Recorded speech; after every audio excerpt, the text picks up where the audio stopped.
brought you by Silver Pumps and Motors. Top quality और consistent performance के लिए सिर्फ सिल्वर पंप्स नाम याद रखना। టీజీఎస్ఆర్టీసీ కార్మికుల సమ్మె డెడ్ లైన్ పై మంత్రి పొన్నం ప్రభాకర్ మరోసారి స్పందించారు. ఆర్టీసీ కార్మికులతో చర్చలకు సిద్ధమని ప్రకటించారు. సిద్దిపేట జిల్లా హుస్నాబాద్ ఆర్టీసీ బస్టాండ్ సందర్శించిన మంత్రి పొన్నం 5-6 తేదీల్లో కార్మికులు ఎప్పుడొచ్చినా చర్చించేందుకు రెడీ అన్నారు. 10 ఏళ్లుగా ఆర్టీసీ నిర్వీర్యమైందని, ఇప్పుడిప్పుడే లాభాల బాటలో పయనిస్తోందని చెప్పారు. ఆర్థిక పరిస్థితుల దృష్ట్యా కార్మికులు సహకరించాలని, సమస్యలను చర్చించి పరిష్కరించుకుందామని కార్మికులకు పిలుపునిచ్చారు మంత్రి పొన్నం.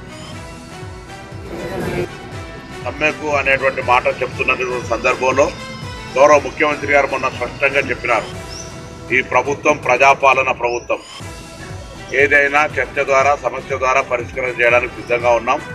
మీరు మా మంత్రి గారు ఎప్పుడైనా కలవచ్చు, మీకు సమస్య పరిష్కారానికి సంబంధించినటువంటి మార్గం తలుపులు తెరిచినాయని చెప్పి మేము కూడా చర్చలకు సిద్ధమన్నారు. నేను రవాణా శాఖ మంత్రిగా వారందరినీ ఎప్పుడైనా వాళ్ళ వీళ్ళని బట్టి నేను నా బిజినెస్ కి జిఎస్టీ నోటీస్ వచ్చింది. ఇప్పుడు ఏం చేయాలో అర్థం కావట్లేదు.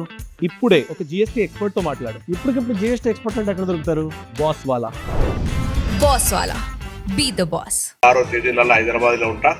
వాళ్ళు ఎప్పుడైనా కూడా నా దగ్గరకు వచ్చి తలుపులు చర్చ ఎవరైనా రావచ్చు, ఎవరైనా మాట్లాడవచ్చు. దానికి ఇదేమో అధికారికంగా పిలిచి అధికారికంగా రావాలి అట్లానేం అవసరం లేదు. కార్మికులు ఎవరు వచ్చినా వారి సమస్యలు ఏమున్నా ఇప్పుడనే కాదు ఎప్పుడైనా పరిష్కరించడానికి సిద్ధం.